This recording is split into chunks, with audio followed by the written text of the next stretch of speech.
Good morning, over the hillagers. It's so lovely to be here. I have started this channel just as a place for me actually to document my journey into retirement and communal, or not communal, but into a new community in a mountain country. And the way that it is helping me to navigate some of the challenges of getting older, which some I guess were expected and some were unexpected. So just a little bit about me. I'm 64 years old. I'll be 65 next week, and I have lived a very eclectic and exciting, kind of an extraordinary life. There are a lot of people in my life that are beyond amazing. And I ended up at age 62 deciding to retire, getting ready to retire. And at that time I was working for a wild horse rescue, and I was living very remotely. And I was very blessed that my oldest son was living with me at that time as well. And when I was trying to decide on a community, I knew I wanted to stay in the country, but I didn't want to be quite that remote. So he helped me, both of my sons actually helped me to choose this small mountain community in the Sierra foothills. I knew no one here, and my oldest son did move in with me, and he stayed for 2 years. I've been here 2 years, but the thing is right after I got here, I moved here in December of 2019, I was barely here and got my animals situated, and COVID happened. So both of my sons moved in with me, and my youngest son's girlfriend, and we were a community for several months, which I loved, because truth be told, aging in today's world, I think, would be so much more enjoyable if we still sort of had the extended family homes where we worked together, we helped each other, we took care of each other, and we laughed and loved and such things. And so having all three of them here for that while, despite the fact that we didn't know what to expect from the COVID situation, was a joy. And eventually my youngest son and his girlfriend felt comfortable getting back out more into the world. My older son was still living here with me, and he had found a job in the community. And meanwhile, my intentions had been that when I got here, I was going to volunteer. There's a couple of organizations up here, horse rescues, and there is a wild animal sanctuary up here. Oops, I'm sitting down in the pasture. I'll introduce you to the horses in a bit. And I thought, oh, it'll be great. And there's not like a real town here. You drive through an area that has like a library and a couple of gas stations. There's no grocery store within an actual grocery store within an hour of here. So it's not quite like, there's no central hub to the community. There's a couple of restaurants that are open limited hours, and there's a lovely little coffee shop that very limited hours.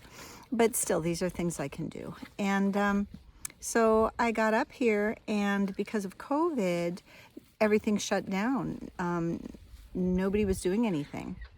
I also have a background in working with horses, and I am certified in a type of horse therapy called EGALA, which is Equine Assisted Growth and Learning Association, and also HIP, which is HI, Horse Inspired Growth and Healing. And so I was hoping to be doing some stuff with my own horses here on the property. I have 3. And again, all of this just, COVID took the wind out of all our sails. So instead, what I did for the last 2 years is I just settled in as best I could. And as I said, my older son was living with me. So this is a hilly property. He was very instrumental in doing a lot of the chores. And he has since left. He left about 2.5, 3 months ago for good. Meanwhile, he'd been traveling back and forth on some jobs, but now he got a really awesome permanent job in San Francisco, very near his brother, so they're living very close to each other. And I found myself living alone for really, truly the first time in my life, other than very brief stints where somebody was gone for a short while or something. I'd always either lived with family, my parents or my sister when I was in college, and I had roommates, or I had, a permanent partner, or my husband eventually, and then my children. And since my husband and I chose to homeschool our children, my home was always full of people. I didn't have big extended periods of time just, left to myself, trying to, empty nesting or whatever. My husband passed away in 2014, and since that time, again, I've always lived with someone. So here I find myself now in this community where I, after 2 years, still don't know a lot of people. I have made one awesome, really awesome, good friend, and I know a handful of other people. But I find myself here at 64, almost 65, and trying to figure out what to do with my life. Dream had always been to write a book. Somehow haven't found the impetus to make that happen. Several people had suggested I maybe do like a podcast or a vlog or a blog, and I finally thought, there's this young woman I follow on Facebook who just lives a country lifestyle, and she just puts these charming little videos up maybe once a week, and it's just simple and relaxing and lovely. So I thought, what would my unique, at this point in my life, unique gift be? And I think it's sharing how to find your place in the world, and our places can shift all the time, whether it's through our own choices, whether it's through aging, which isn't really a choice, but how we handle it is a choice, or whether it's circumstances. We lose loved ones, people move on, just changes, right? So here I am, and it was disconcerting at first. I found myself, well, first of all, having to do a lot more of the chores, and this is a hilly property, and I have had a bit of a glitchy hip for a while, which I've been working on, which will definitely be some of the sharing I do in future videos. But I had to navigate a pretty substantial hillside, and it caused some definite logistical problems because I have goats who are a bit pushy, and the last thing I wanted to do was tumble down this hillside. So I've been trying to figure it out, but initially what I did is I sort of resented the morning chores, and I usually do my chores morning and evening, and I found myself kind of resenting, or maybe that's a bit of a strong word, not so much resenting, but definitely not looking forward to them, and thinking I need to figure out what I'm going to do. What am I going to do with my days? And so I would rush through the morning chores, and with a bit of a fear factor involved because I was a bit of afraid of getting knocked down the hill. And what I've had to do is recreate the way I do things, which are some of the things I will also eventually share. And this is not just about country living. I think, having recently gone through, I had moved back to Wisconsin where my aging parents lived. I had done that a few years ago. My mother passed 2.5 years ago, and my father passed 5 years ago now. But I moved back for a couple of years to help them. And I was always very close to them anyway. But I got to really see up close and personal the challenges. And I got to look back on the last, couple of decades when I would go home for months at a time to visit them. And I would see the changes in them, and I would think, oh, why are they letting themselves, quote unquote, get old? Or why are they becoming, so much, more home oriented?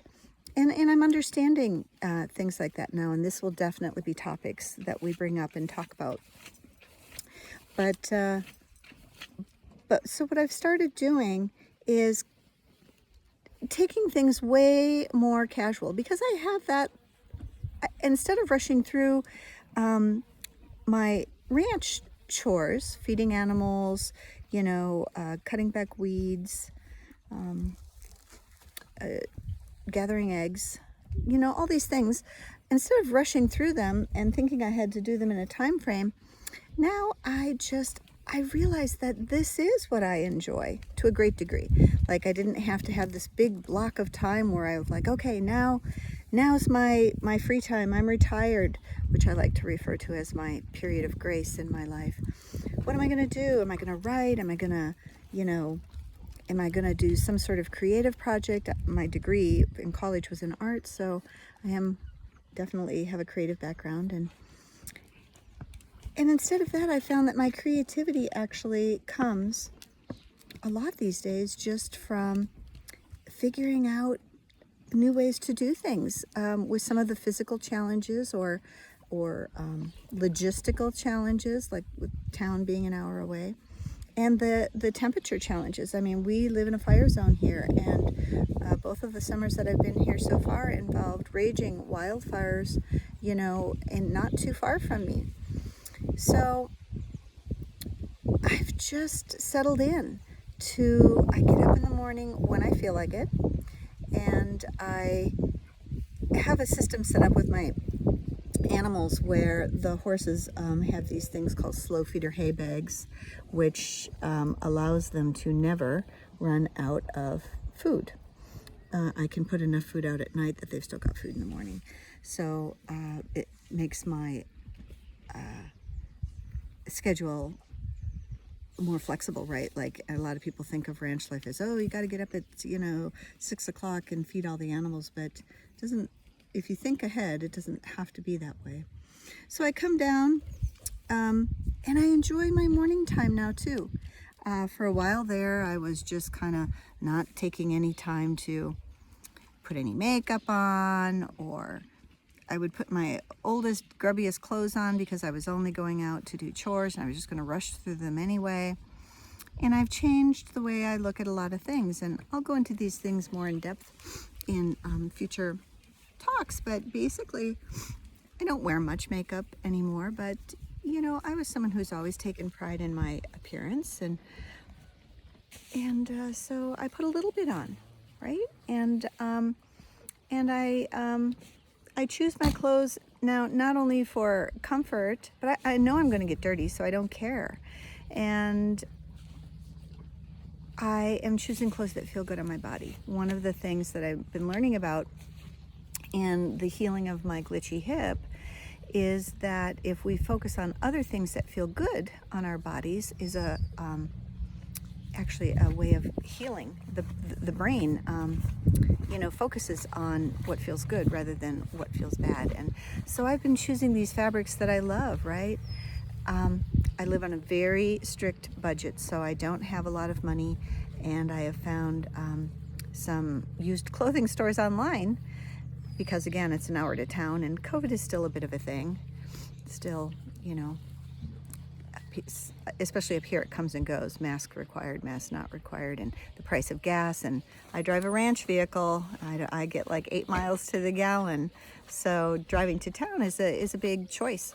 So anyway, and I'll share more about the things I find online too to share with you to work in a budget. But I've, decided the fabrics I love are linen and only 100% cotton and silk. And in the winter, cashmere and merino wool.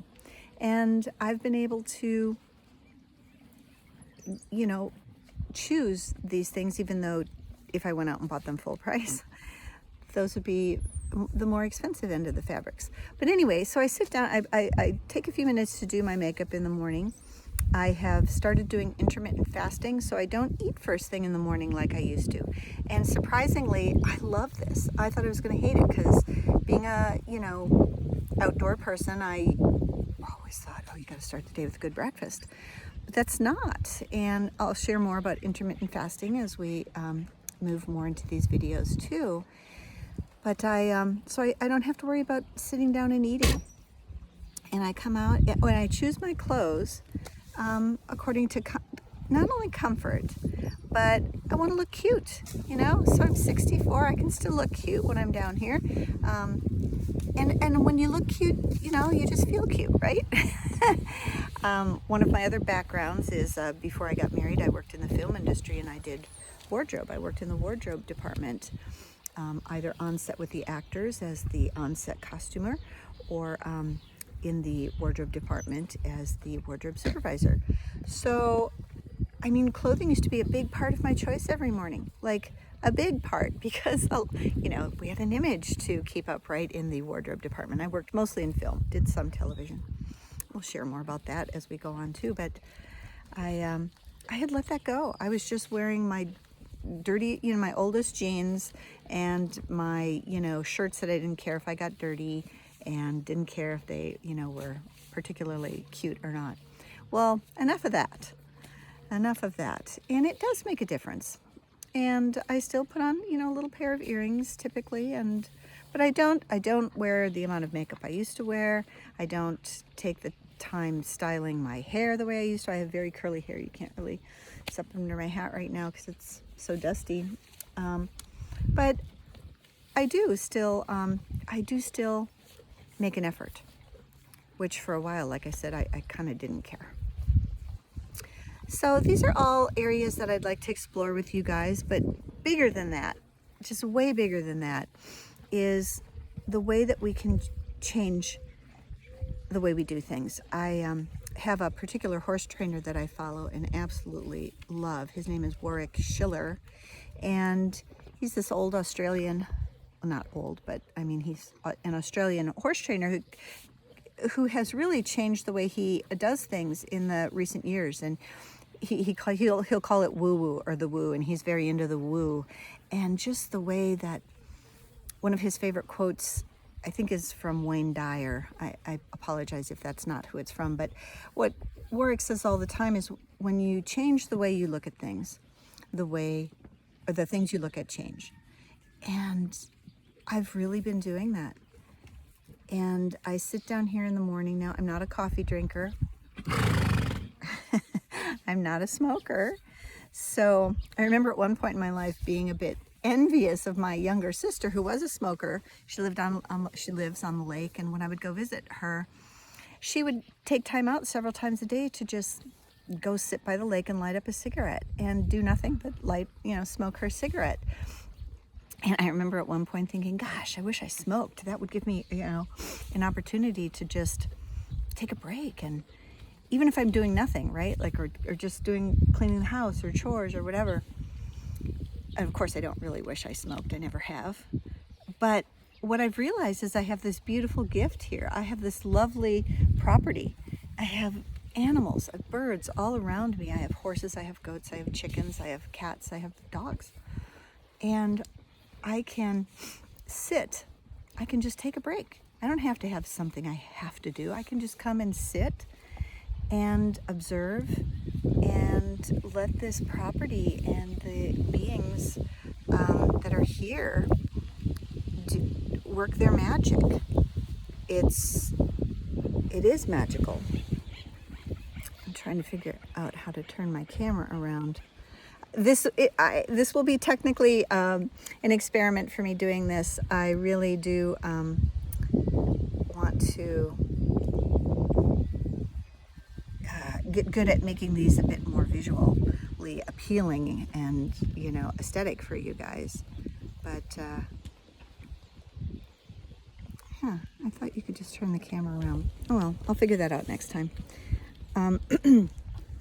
But yeah, so now I'll just, if I'm feeling befuddled, or if I'm feeling bored, or if I'm feeling overwhelmed, I come and I sit. And I don't light up a cigarette. I don't pour myself a stiff drink. I don't, pour a cup of coffee. I might grab a cup of tea or water and just sit with my animals and contemplate. And it's okay. I've realized it's okay to have periods in our life where we don't really know what we're doing. I mean, normally if I had time, I would have been out working the horses, or certainly riding the horses. My hip and a few other things have made the choice of riding something that I feel not safe for myself at this point, and not kind for the horses, because I'm off balance. So I'm trying to find my balance in the world. I'm trying to find my rhythm, and I'm trying to share my gifts still at this point where I'm not working, and giving back in that way. And I'm living in a community where people are spread out and they don't know me, and I've offered to give actually free lessons and experiences, healing type, not more growth and learning. I don't want to use the word healing too lightly, with my horses, and I've had a couple people show up, but not to the extent that I had kind of hoped. So for whatever reason, the universe is giving me now a lot of time to myself, and so I'm taking it, and I'm enjoying it, and I'm loving it, and I'm looking forward to meeting more of you and sharing my journey and learning about yours, and finding out like what special challenges you may have, whether you're living in the country or the city, or maybe even a care facility. All of these, when I was helping my father after his stroke, we did have to put him in a care facility, and we didn't just accept all the rigid requirements, or the kind of boringness of his days. We got creative, and his room became the hangout room. Like the nurses and the aides would come and hang out in my dad's room because it was the cool place to be. So I think wherever we find ourselves, we can get creative.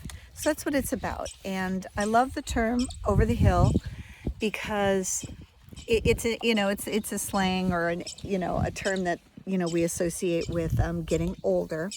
But I don't find it to have a negative connotation, because to me, over the hill, like when you're going up the hill, it's a whole lot more work. And when you get to the top of the hill, the view is beautiful. And then as you start your decline, well, the view is beautiful always up the hill as well, but at the top of the hill, you have a wider panorama, right? You can see more. You have more of your past journey to view from up there. You can view where you are in the present, and you can view where you're headed.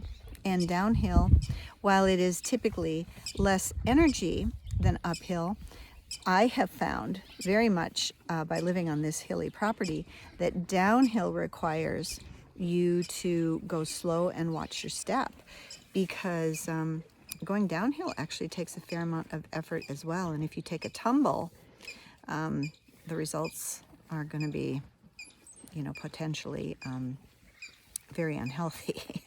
So the over the hill metaphor for where we're at this point in life, I really love it. And it brings for me, images of the country. And I know not everyone here, hopefully there are people here, hopefully I'm going to gain followers, but I know not everyone will be a country person. And that's okay. There are still hills to navigate in the city. Or, you can spend time in the country, or maybe you spent time in the country in your youth and in the rolling hillsides, and maybe that brings back lovely memories. So I came up this morning with the term over the hill agers, over the hill agers, and like villagers, over the hill agers. For the term I'd like to coin for us. We are over the hill agers, and I love it. And I'm so excited to be doing this, and I look forward to more talks with you from over the hill. Enjoy your day. Get creative. Rest.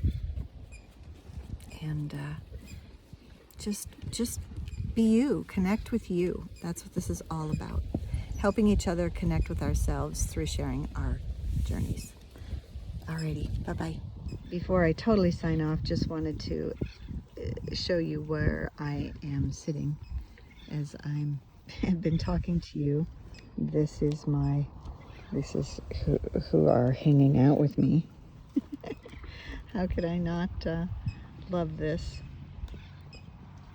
It's a beautiful place to be.